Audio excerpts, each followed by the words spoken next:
Muy buenos días, muy buenas tardes y muy buenas noches. Bienvenidos a otro programa de Pura Virtud, Cine y Literatura. Soy Guillermo Mas y hoy seguimos comentando la actualidad cultural porque, como me indicaba hace un rato un amigo por privado, estamos viviendo un marzo especialmente negro desde muchos puntos de vista. También, bueno, en el terreno de lo cultural, ¿no? Porque, por ejemplo, el debate en torno a adolescencia, la serie de Netflix que reseñamos en nuestro último programa, se ha visto enturbiado mucho más de lo que yo pensaba cuando hice la crítica, que es a los pocos días de que la serie se convirtiera en la serie más vista en España del momento. Se ha visto enturbiado por el asunto de que el niño protagonista es un niño blanco y no un niño racializado, ¿no? Por cierto, es curioso que se diga esto cuando los blancos también somos supuestamente una raza, ¿no? Entonces, ser blanco también sería ser un personaje racializado, pero bueno, digámoslo ya, no es un niño pakistaní, no es un niño, etcétera, ¿no? Entonces, pues, esto solivianta a una parte del público que reacciona exactamente igual que hacen los woke, ¿no? El wokismo, cuando un personaje homosexual, un personaje femenino, un personaje racializado, ¿no? Inmigrante y demás,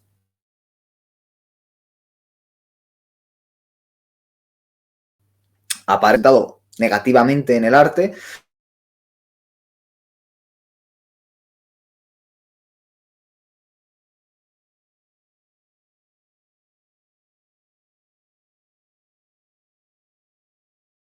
forma del público que ha acabado asumiendo esa forma de entender el arte y se ha convertido en su foco, es decir, lejos de fijarse en la técnica, lejos de fijarse en lo que está queriendo decir la gente que ha hecho un producto artístico, a lo que se dedican es a contar lo mismo, pero en un sentido contrario, cómo aparecen representados los personajes blancos, ¿no?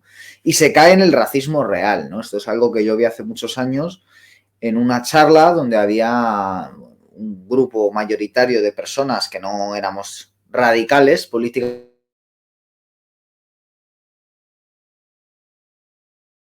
y un pequeño grupo de radicales. Y entonces recuerdo que una...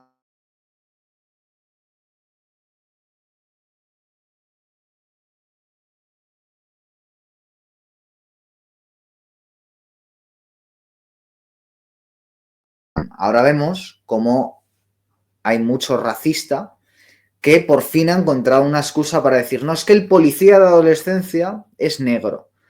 Y claro, es un buen tío. Es como, bueno, es que habrá policías negros que sean un buen tío. Digo yo, ¿no? O sea, no vivo en Inglaterra, pero digo yo que esto estará pasando, ¿no? Bueno, pues efectivamente a los racistas de verdad se les está dando alas. Y como digo, el antiwokismo a mí me resulta tan aburrido como el wokismo. Es lo mismo, solo que con otra ideología, con otra forma, con otras peticiones, pero las formas son exactamente las mismas. Y ahora en España estamos viviendo otro fenómeno más, no terminamos de salir de la polémica por adolescencia y ya estamos metidos en otra. Y es la polémica que quisiera tratar hoy, que es la del libro El odio de Luis G. Martín, publicado por la editorial Anagrama, que justo a punto de llegar a librerías ha sido secuestrado, ¿no? ¿Por qué? Porque este libro daba voz a un infanticida, ¿no? A José Bretón, que mató a sus hijos y los quemó los cadáveres para castigar a su mujer. Es lo que se llama violencia vicaria. Para castigar a su mujer, para dañarla, dañó a los hijos, porque era un enfermo mental, un psicópata, un tarado, ¿no? ¿Qué ocurre? Que este escritor, Luis G. Martín, un escritor ya de amplia trayectoria, el que yo he de reconocer que no he leído, aunque hay algún título que en su momento me resultó llamativo, pero no llegué a leer, ha decidido entrevistarse con él una vez, parece ser, en prisión, intercambiar varios correos electrónicos y contar la historia desde su perspectiva. ¿Por qué? Porque, como ha dicho Luis G. Martín, a él le interesa el problema del mal. Él es un autor que trata de ir al trasfondo, podríamos decir, filosófico de las conductas más perversas de los seres humanos, sean conductas sexuales, sean conductas violentas, y en este caso ha querido trabajar dentro del género del true crime, ¿no? ¿Qué ocurre? Que él no se puso en contacto con Ruth, con la madre, y cuando ella se enteró por la prensa de la publicación de este libro, presentó una denuncia en comisaría y ahora mismo el libro está en manos de un juez. Un libro que, ya decimos, no se puede comprar en estos momentos a la espera de la resolución judicial y solo ha llegado a las privilegiadas manos de un pequeño círculo de críticos literarios que ya han podido leerlo, incluso en algunos casos reseñarlo, como es el caso de Juan Soto Ibars, que ahora mismo se ha vuelto una de las voces más autorizadas para hablar de esto porque ha podido leer el libro, ¿no? Y él, por ejemplo, pues comparte la crítica de podrían haber tomado en cuenta la voz de la madre o al menos podrían haberle avisado, oiga, vamos a sacar este libro, sea la editorial, sea el autor, para que no se enterara por la prensa. ¿Por qué? Porque al ser un crimen cuya motivación es la violencia vicaria, es decir, maltratar a la madre por medio de los hijos, al dar voz al testimonio del asesino, se redobla el trauma que el asesino ha provocado en la madre. Esta es la versión, ¿no? Obviamente ha aparecido una horda de ofendiditos, sobre todo en X y demás, queriendo boicotear al autor, queriendo boicotear a la editorial e incluso queriendo boicotear a cualquier librería que publique el libro. En principio, yo tenía una mente privada de esta cuestión.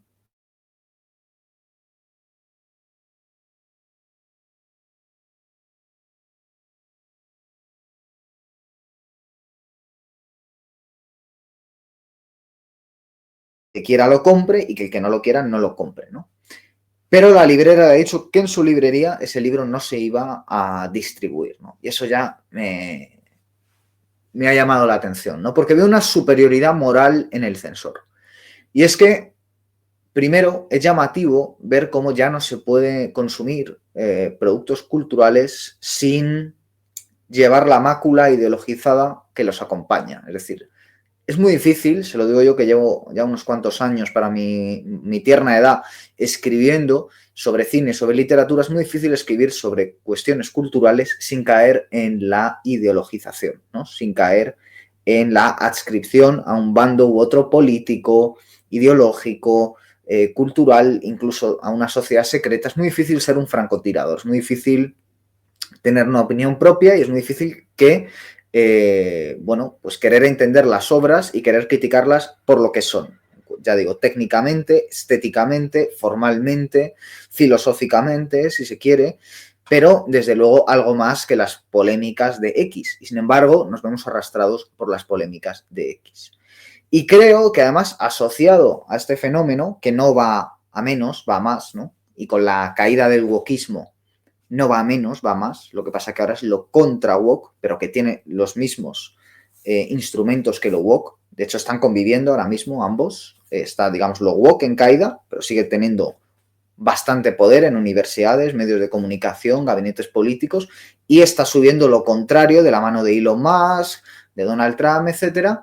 Entonces está subiendo, pero tiene exactamente las mismas metodologías. Lo único que cambia es el trasfondo, ¿no? Político, pero es el mismo tipo de críticas y al final se acaban comportando igual toda la población. Lo que tenemos es una división total de la población y sobre todo la difícil tarea para aquellos que queremos escribir, para aquellos que queremos escribir sobre lo que se escribe y queremos escribir sobre lo que se filma, que es tratar de hablar de los productos culturales de una manera rigurosa. ¿No? Podríamos decir rigurosa, no científicamente, no a la manera de Jesús Maestro, pero sí rigurosa, bueno, pues de una manera sencillamente crítica, ¿no? Hacer crítica auténtica, créame que es muy difícil. Y afrontar los productos culturales con lo que se llamaba, ayer hablaba con Jesús Palacios, estuvimos tomando algo y hablando de esto, y él me decía, es que yo me crié en una forma de vivir la cultura que alentaba el espíritu crítico. Y es verdad que ahora no se está alentando el espíritu crítico. Hay mucha gente que sin que haya aparecido el libro de Luis G. Martín ya lo está criticando por su contenido, un contenido que no han podido leer.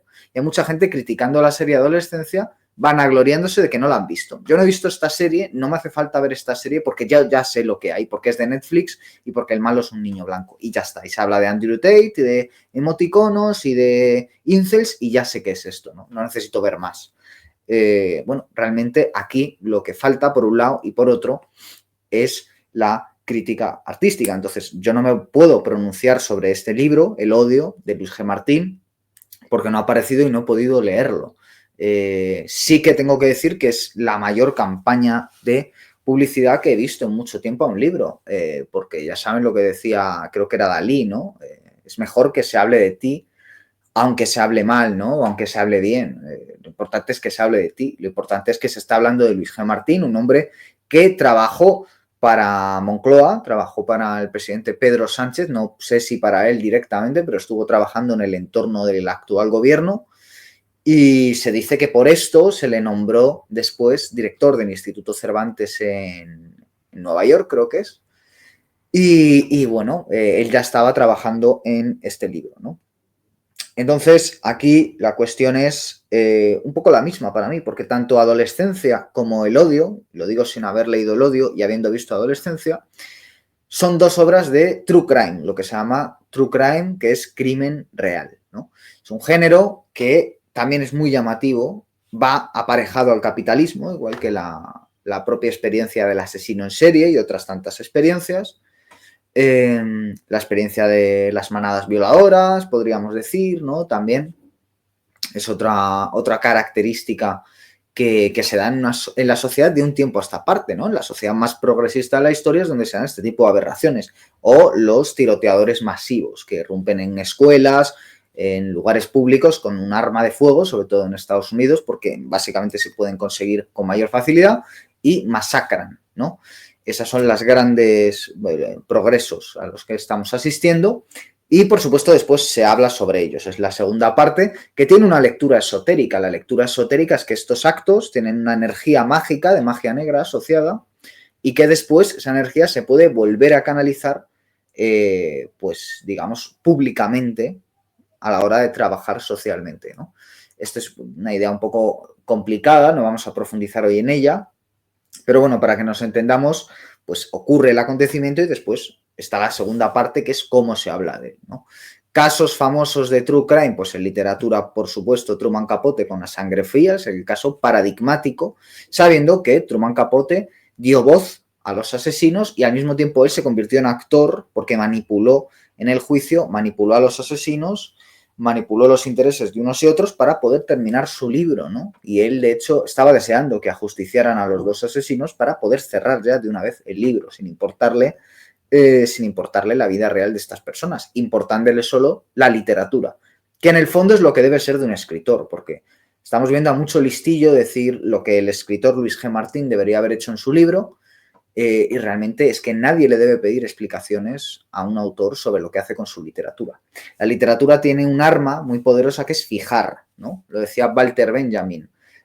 Son los vencedores los que escriben la historia y podríamos añadir que la literatura quizás sea el recurso que tienen los vencidos o aquellos que se identifican con los vencidos para tomar una cierta revancha en la memoria, ¿no? Por ejemplo, pues leyendo el libro de Michael Blake, Baila con lobos, o viendo la película basada en esta novela, Bailando con lobos, de Kevin Costner, pues es un poco la revancha, podríamos decir, de los indios, que en la realidad no afecta a nada, la historia es la que es, los indios fueron masacrados, pero se puede, de alguna forma, ganar la memoria por medio de la literatura. ¿Qué dirán ustedes? Pues qué pobre consuelo, ya, pero la literatura no da para más ni para menos, ¿no? Podríamos decir. Entonces la literatura fija.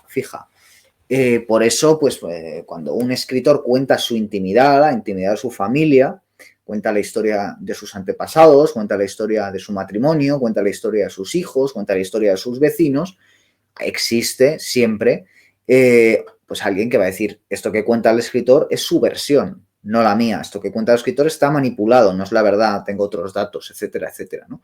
Y por eso, pues muchas veces se descubre que autores consagrados, como puede ser Kapuscinski, bueno, pues se les ha acusado, ¿no? Un gran autor de periodismo, trabajado de forma literaria, son posteriormente acusados de haber falseado la realidad. Pero es que, claro, la literatura no es periodismo. Y en este caso, Luis G. Martín no es periodista, es un literato, es un escritor. No sé de qué calidad será su obra, pero independientemente de todo, es un hombre con ya unas cuantas novelas a sus espaldas, por lo tanto yo le considero un literato. Y como literato, él no está obligado a ser un notario, no está obligado a ser un juez, no está obligado a ser un fiscal o un abogado, no está obligado a dar las voces a todo el mundo. En absoluto, él no tiene que dar voz a nadie a quien no quiera dar voz. Y si él quiere centrarse en la versión del asesino, no es para defender al asesino, aunque incluso si él quisiera hacerlo, está en su derecho legal de hacerlo. Mientras el asesino no se lucre, cosa que no va a ocurrir porque en España está prohibido por ley, que un asesino se lucre, está prohibido por ley de sus delitos. O sea, un asesino no puede ir a la televisión a contar sus crímenes y cobrar por ello, está prohibido por ley. Y entonces ya damos por hecho que José Bretón no se va a lucrar de este libro, como se está diciendo, porque por ley está prohibido. Se puede lucrar en el ego, ¿no? Que esto para un sociópata, para un psicópata, es muy tentador.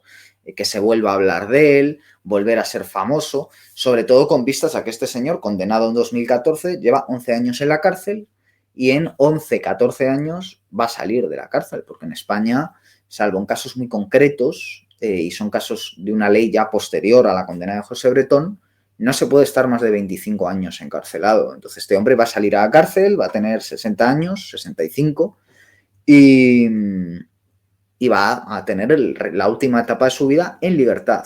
Y claro, a lo mejor a él le interesa que su versión se conozca de cara a lavar su imagen. Pero yo dudo mucho, sin haber leído el libro, que Luis G. Martín, por más que esté fijando con su obra una imagen a la que si alguien quiere responder, que haga su propio libro, empezando por Ruth, empezando por la mujer, por la madre de los niños asesinados, que a ella se le ha ofrecido en varias ocasiones hacer un libro, no ella, pero con un negro, ¿no? Con un periodista, y ella ha rechazado. Bueno, ella está en su derecho de hacerlo, de no hacerlo, de rechazarlo.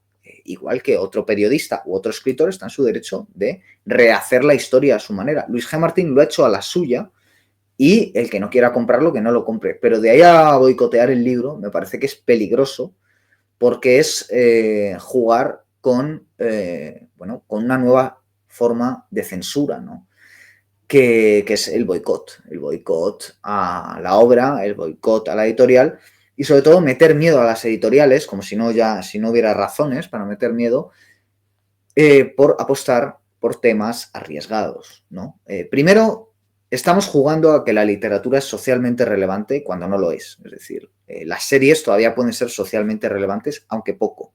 Hoy en día, por desgracia, los socialmente relevantes son los cantantes, son los personajes que aparecen en redes sociales, en la televisión, los famosillos, ¿no? Y ahí ya no están los escritores. Los escritores igual estaban ahí hace 50 años, y de vez en cuando hay algún escritor que todavía tiene una cierta relevancia social, ¿no? Quizás el último haya sido Salman Rushdie, porque le amenazaron con una fatua, le han intentado asesinar y demás. Otro escritor socialmente relevante es Michel Houellebecq, ¿no? Socialmente relevante porque le han amenazado por lo que escribe, un grupo terrorista, ¿no? Y se supone que cualquier musulmán de bien pues tiene que matar a Salman Rushdie o a Michel Houellebecq, que si se dan cuenta además los dos se han enfrentado al mismo enemigo, ¿no? Que es el islamismo radical.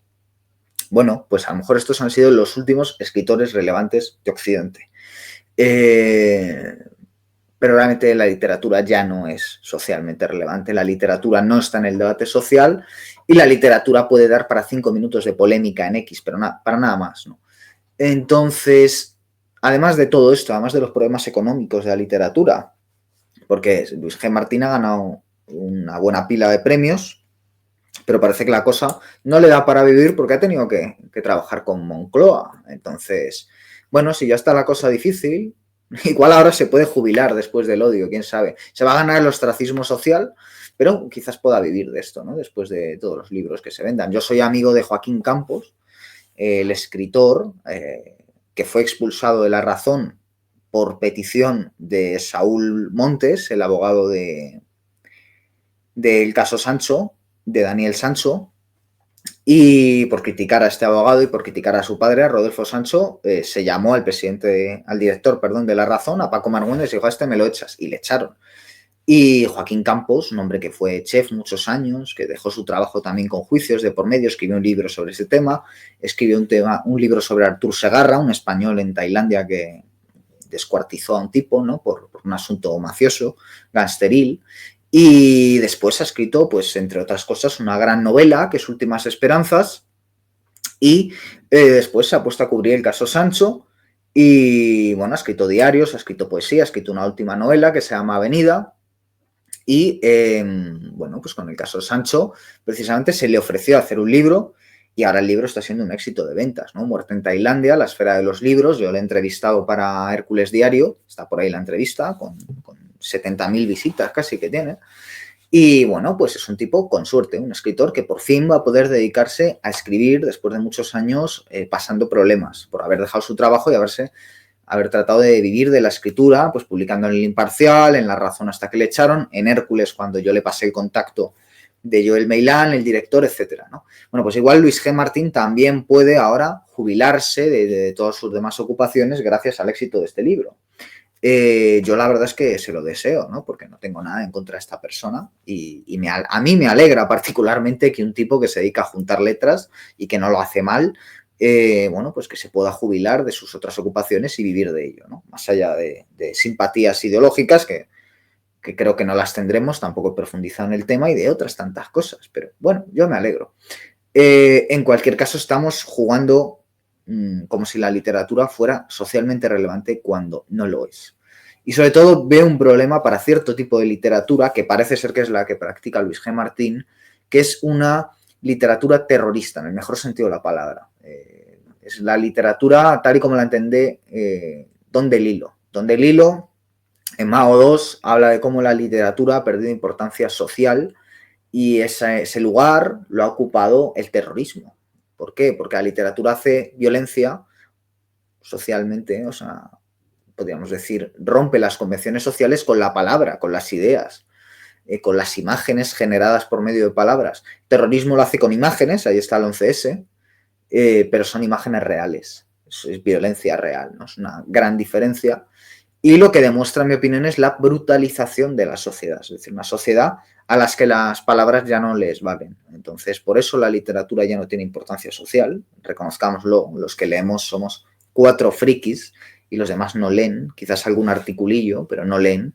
Y estamos volviendo a una cultura oral, la cultura de los podcasts, esta, en la que me incluyo, y una cultura visual, la cultura de las series, la cultura del cine, la cultura del TikTok, que ya es una cosa sin ningún tipo de rastro de arte, y la cultura de la realidad virtual y la literatura al ostracismo. La literatura es como el coleccionismo de sellos, ya no importa nada. Entonces, este debate, más allá de todo, sí se puede sentir molesta a cierta gente con que lo que se vaya a fijar sea la versión del asesino, aunque ya digo que dudo mucho que Luis G. Martín se limite únicamente a hacer esto, pero venga, incluso démoslo por hecho. Entiendo que pueda molestar, pero si el escritor quiere hacerlo, está en su derecho de hacerlo. Y la literatura debe ser capaz de subvertir los valores sociales, porque si no hace la literatura, lo van a hacer los terroristas. Así de directo hay que decirlo. Es decir, si no lo hace la literatura, esa olla a presión, esas tuberías que llevan unos gases ardientes, pues va a tener que salir por alguna parte. Es decir, la literatura, o sea, perdón, la olla va a petar, la tubería va a petar y va a acabar saliendo. Entonces, ¿qué es la literatura? ¿Qué es el arte? En definitiva, es la fiesta, es el carnaval, es lo que permite una subversión controlada, una explosión controlada de los valores morales de una sociedad para ponerlos en cuestionamiento, replantearlos y después, una vez depurado ese potlatch, ese equilibrio, que diría George Bataille, pues volver a la utilización normal, ¿no? Esa es un poco la labor que tiene la literatura y por eso el escritor es un francotirador que debe situarse fuera de la sociedad vocacionalmente, es decir, el escritor no debe formar parte de lo convencional, debe estar fuera de ello y debe ser crítico, ese espíritu crítico del que hablaba ayer en nuestro tomando unas cervezas Jesús Palacios, ¿no? El espíritu crítico del crítico también debe ser el espíritu crítico del propio creador al que el crítico está juzgando, ¿no? Y ahí es cuando funciona bien la sociedad, cuando el crítico es el elegido de la tribu y no cualquier imbécil con un blog y sin criterio y sin escritura, ¿no? Sino un tipo preparado, como es el caso de Jesús Palacios, que es alguien que si fuera norteamericano estaría dando clases en una cátedra, y aquí pues le tenemos totalmente abandonado. Más allá de que yo pueda estar en desacuerdo con muchas cosas, sabiendo que a mí me ha marcado y me enseña y me marca muchísimo, ¿no? Pero Jesús Palacio es un tipo que merece ser crítico. Y Luis G. Martín, yo no lo he leído, pero parece que merece que le consideremos un escritor. Y por lo tanto yo me fiaría de lo que tratan de hacer los buenos críticos y los escritores que por lo menos tienen una idea de literatura, nos guste más o nos guste menos, tienen una idea de la literatura, un sentido de la literatura y lo llevan a cabo, que los imbéciles que en X, sin haber hecho absolutamente nada, sin capacidad crítica, piden boicots a editoriales como Anagrama, que realmente a muchos nos han salvado la vida. Yo si me pongo a sacar los libros de Anagrama que tengo, igual saco 500 libros de Anagrama y realmente he leído 2 malos de esos 500. No los he leído los 500, habré leído a lo mejor 300 y de esos 300 cuento 2 o 3 malos, ¿no? Y desde luego no soy tan imbécil, seré imbécil en muchas cosas, pero no soy tan imbécil como para querer que se cierre esa editorial por esto, ¿no? Entonces, si ustedes no quieren comprar un libro en concreto, no lo compren. El catálogo es amplio, tanto en autores patrios como en autores de otras nacionalidades. Y el problema lo veo precisamente con un género que es doloroso de por sí, que es el true crime. El género que se basa en los crímenes reales. Un género, antes decíamos, que ha hecho a Sangre Fría, Truman Capote, ha hecho El Adversario, de Carrere, ha hecho numerosas obras, ¿no? También está en series, ¿no? Está Dahmer, la serie de Netflix reciente, etcétera, etcétera, etcétera, ¿no?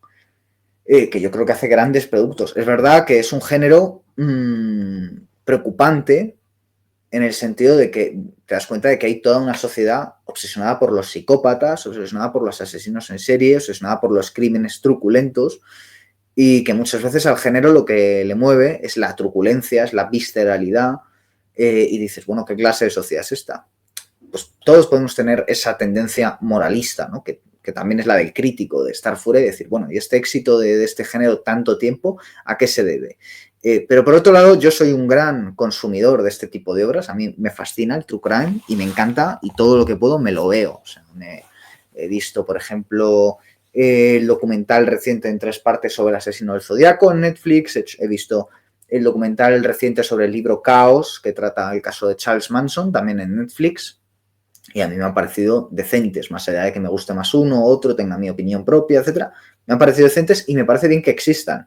Ahora, que pueda haber un superviviente, un familiar, y le puede doler, como le duele a esta mujer, a esta pobre mujer, a Ruth, que conozcamos la versión de un tarado que mató a sus hijos y los quemó para hacerle daño a ella. Bueno, pues yo entiendo que a ella le duela, pero es que ella no es la persona que debe hacer la crítica. Ella es una persona afectada y por lo tanto creo que su juicio está afectado por sus sentimientos naturalmente, porque ha pasado algo que nadie sabe lo que es hasta que lo pasas, por supuesto.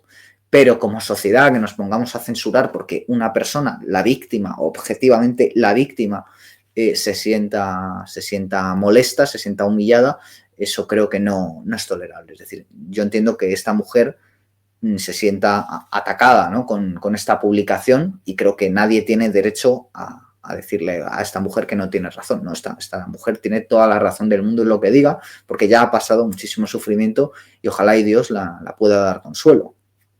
Pero lo que sí que creo es que el resto de la sociedad no podemos jugar a la superioridad moral de ponernos en el lado de ella, ¿no? De los buenos de la historia. Y ese es el problema y esa es la reflexión del vídeo de hoy, que estoy hasta los cojones de los buenos de la historia con mayúsculas. Es decir, de que aquí todo el mundo se crea que está en el lado del bien de la historia, que aquí cada uno tenga su ideología, su religión, su dogmatismo y se posicione ya de antemano solo por pertenecer a ese selecto grupo en el lado de los buenos de la historia. No, yo es que soy demócrata, no, yo es que soy feminista, no, yo es que soy, y ya por eso soy marxista, y ya por eso estoy en el lado de los buenos de la historia. No, yo es que soy anti-woke, no, yo es que soy identitario, no, yo es que soy católico. Y entonces no se me puede torcer, que sale la Lachus con una estampita del Grand Prix en las campanadas, bueno, denuncia de los abogados cristianos, ¿no?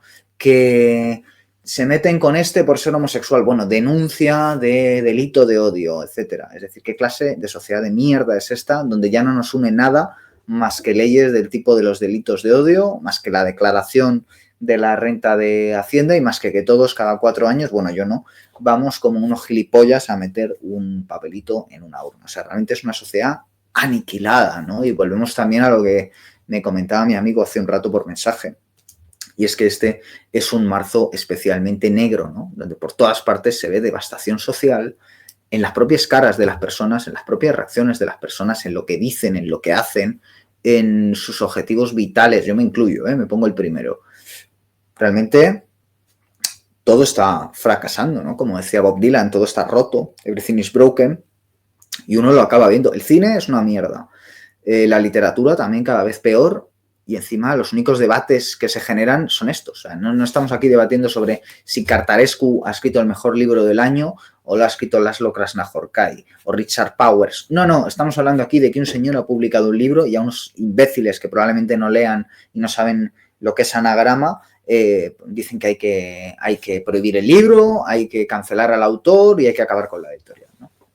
Y ya digo que además de todo eso, bueno, pues lo que se va a conseguir es seguir ahondando en ese supuesto arte que no es tal bien pensante, que es el de las comedias estúpidas españolas que abundan, el de la politización de antemano, ¿no? Películas para grupos, la película para el grupo identitario, la película para el grupo woke, la película para el grupo etcétera, etcétera, etcétera, para que ese grupo ya de antemano sepa que eso le va a gustar porque defiende sus valores y vaya, lo vea y se regodee en ello, ¿no? Y los del grupo contrario pues ya tendrán la crítica hecha de antemano y parece que ese es el mundo feliz, nunca mejor dicho, ¿no? En el sentido de Aldous Huxley, en el que se quiere que nade el mundo de la cultura. Pero es que eso no es un mundo cultural, eso es un mundo muerto y es un mundo museificado, un mundo donde a los grandes escritores se los estudia en las universidades y se los mata estudiándolos en las universidades en base a tópicos.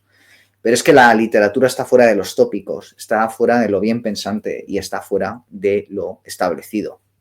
La gran literatura es Lolita de Nabokov, que se quiere prohibir, por supuesto, por parte de lo woke. La gran literatura es Viaje al fin de la noche, de Céline, que se quiere prohibir por parte de los demócratas. La gran literatura son las memorias de Bellingbourg, que se quieren prohibir, etcétera, etcétera, etcétera, etcétera, etcétera. Lo que no es la gran literatura, desde luego, es el 99,9% de la basura que se estrena hoy en día y que a nadie le genera ningún tipo de polémica porque es un producto envasado al vacío, aséptico, tan aséptico como el metro de Madrid, como esos espacios en los que nos movemos y que son verdaderamente repugnantes. Y creo que aunque el auge del true crime pues plantea un debate sobre por qué se producen tantos fenómenos violentos en las sociedades desarrolladas y por qué luego nos interesan tanto convertir eso en espectáculo y disfrutarlo, ¿no? Como espectáculo, o sea, ¿qué hay ahí de malvado? Y por favor que nadie me venga con la imbecilidad de la banalidad del mal de Hannah Arendt porque es que no pienso soportar esas tonterías. O sea, vamos a ser un poco serios ya, ¿no? La banalidad del mal, el mal es banal hasta que te meten en un campo de concentración. Y aunque creo que Hannah Arendt estuvo por ahí recluida, se ve que no estuvo tanto tiempo como Primo Levi, que ese sí que sabía lo que era la banalidad del mal y por eso se tiró por el hueco de la escalera, ¿no? Por cierto, que está por ahí reseñado en el canal. El libro de la trilogía de Auschwitz de Primo Levi la reseñé hace un montón. Si no han visto la reseña, se lo recomiendo. Porque, claro, podríamos decir, bueno, es que a un superviviente de Auschwitz le puede molestar el libro de Primo Levi, ¿no? Bueno, ya, pero él quería escribirlo e hizo literatura con ello. Te puede gustar más o menos, pero está ahí y tiene que estar. Pues la literatura es un poco eso. Y el true crime también, ¿no? Es un fenómeno que se produce, el de los asesinos en serie, el de los tiroteos en masa, el de los grupos de violadores, y por lo tanto, la literatura, el cine, debe dar respuesta a ello y debe trabajarlo, ¿no? Y ahí está un tipo como David Fincher, capaz de hacer una obra maestra como es Zodiac, que es una de las pocas obras maestras del siglo XXI, sobre el caso real de los asesinos del Zodíaco. O ahí está, ya saben que me gusta recomendar libros en todos los programas, este libro que estoy leyendo, La Escuela Católica, de Edoardo Albinati, un libro de un grosor desmedido, 1300 páginas. Voy poco a poco.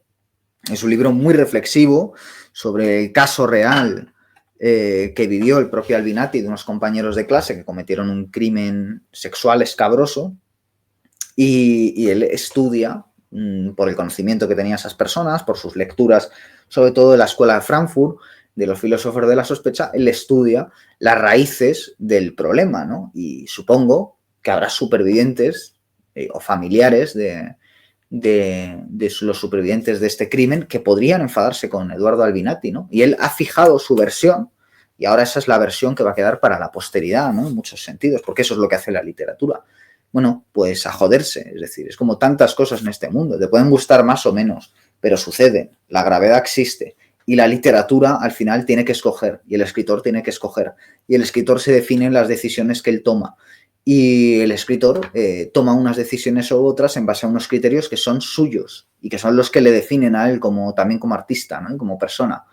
Y aunque sobre todo como artista, lo de como persona queda para el ámbito de la crónica rosa, ¿no? Que me importa poco. Y ya está, y te puede gustar más o menos, pero así es como funciona esto. Y en definitiva, pues yo creo que el odio de Luis G. Martín, como no incumple ninguna ley, lo más probable es que se publique.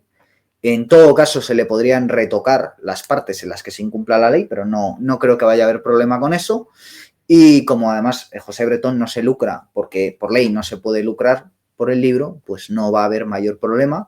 Esa pobre mujer Ruth va a tener que afrontar que el libro se publique y todos aquellos que quieran boicotear al libro, pues por supuesto que no lo compren, que están en su derecho, pero de ahí a boicotear Anagrama me parece que hay un salto, ¿no? Y que precisamente Anagrama pudo sacar en su día Sangre Fría o pudo sacar en su día El Adversario de Carrere o pudo sacar La Etitia o El fin de los hombres, que es otra obra reciente que trata el mismo tema y tampoco pasó nada grave, ¿no? Lo que pasa es que aquí, en el caso de José Bretón, es un caso en lengua española y por lo tanto ahí sí podemos ponerle más voz a las víctimas y entonces duele más, pero eso está ahí en todos y cada uno de los casos de true crime. Que no los veamos no significa que no haya unas víctimas. Y por último, me gustaría recomendar una entrevista que hizo el periodista español John Sistiaga a Luis Alfredo Garavito. Luis Alfredo Garavito es fue, porque ya murió el 12 de octubre de 2023, fue un pederasta, asesino en serie de niños y agresor sexual colombiano, al que llamaban la bestia o el monstruo de Génova, y que asesinó oficialmente a 172 menores de edad. Se sospecha que probablemente a más, es decir, se sospecha que este señor, llamado, ya digo, Luis Alfredo Garavito, mató a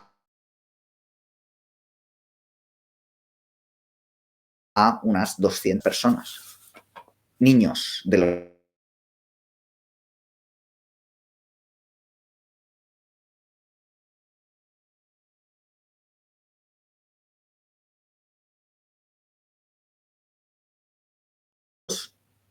decidió ir a entrevistar a este señor. Y él contó en una entrevista que le hicieron a él, a su vez, contó a Jordi Wild lo que pasaba detrás de las cámaras, ¿no? Y era que había un ambiente de temor hacia esa persona. Él y sus compañeros de trabajo estaban intimidados por estar ante un tío que había abusado y asesinado a 200 niños, ¿no? Y entonces John Sistiaga, al que probablemente esa persona le daría mucho asco, estaba haciendo su trabajo, estaba preguntándole, queriendo entender por qué había hecho lo que había hecho. Y el otro, por supuesto, le ponía excusas, ¿no? Es el alcohol, no el trabajo, no tal. Y obviamente,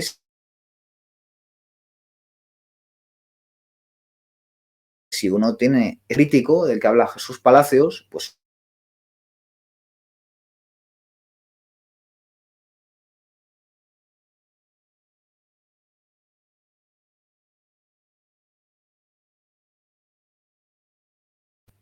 creo que esto hay que recalcarlo, Luis G. Martín no es periodista, ha querido entender la enfermedad desde la literatura.